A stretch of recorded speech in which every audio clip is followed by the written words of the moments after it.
Au nom du Père et du Fils et du Saint-Esprit.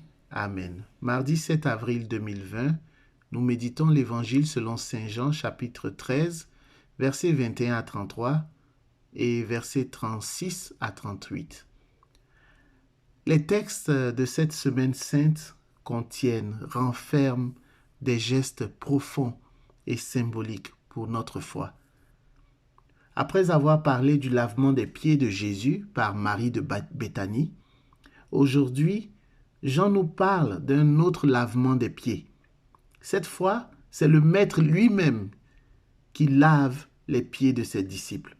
Dans la culture juive, laver les pieds des hôtes, c'est un geste d'accueil et d'hospitalité.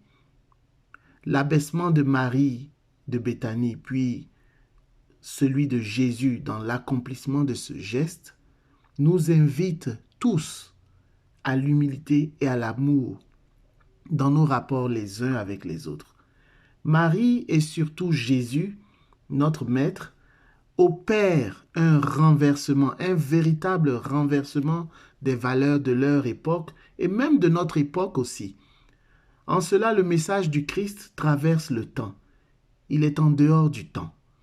L'occasion nous est donnée, bien-aimés frères et sœurs, en ce mardi, de nous recueillir et de penser aux relations que nous entretenons les uns avec les autres. Mes rapports avec mon épouse, mon époux, mes enfants, mes amis, mes collègues, mes élèves, mes clients, mes employés, sont-ils réellement empreints d'humilité et d'amour? Cette révolution des valeurs que Jésus inaugure perturbe, bouleverse les disciples. Et il est clair qu'elle nous bouleverse aujourd'hui aussi, dans notre quotidien. Mais c'est à cela que Jésus nous appelle. Pierre refuse d'abord que Jésus lui lave les pieds. Jésus lui dit ensuite, « Si je ne te lave pas, tu ne peux pas avoir part avec moi. » Cela signifie qu'il n'y a que Jésus qui a le pouvoir de nous libérer, de nous purifier de nos péchés, afin que nous héritions la vie éternelle. La croix devient un don pour le salut des croyants. C'est pourquoi il faut l'accueillir, il faut l'embrasser, il faut l'accepter, il faut aimer le sacrifice de Christ sur la croix. Car Dieu a tant aimé le monde qu'il a donné son Fils unique, afin que quiconque croit en lui ne périsse point, mais ait la vie éternelle. Le mystère de la croix est l'expression même de l'amour du Père pour chacune et chacun de nous. Bien-aimés frères et sœurs dans le Seigneur, quel que soit ton passé, quel que soit ton péché, Dieu t'offre encore l'occasion de te relever, il t'offre encore l'occasion d'être transformé et de vivre une vie nouvelle. Comme a dit le pape Jean-Paul Ier, il n'est pas de péché si grand que Dieu ne puisse le proclamer, que Dieu ne puisse le pardonner.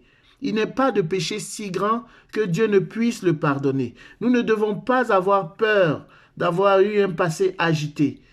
Il deviendra, ce passé-là, cette chose qui te fait honte, ces actions, cette vie que tu as menée qui te fait honte jusqu'à aujourd'hui, deviendra une perle si nous l'offrons à Jésus pour recevoir la consolation de son pardon.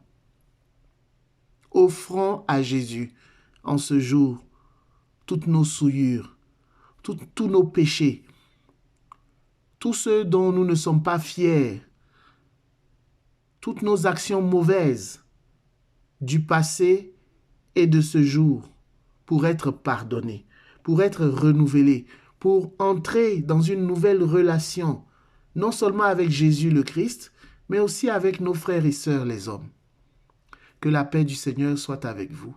Au nom du Père et du Fils et du Saint-Esprit. Amen.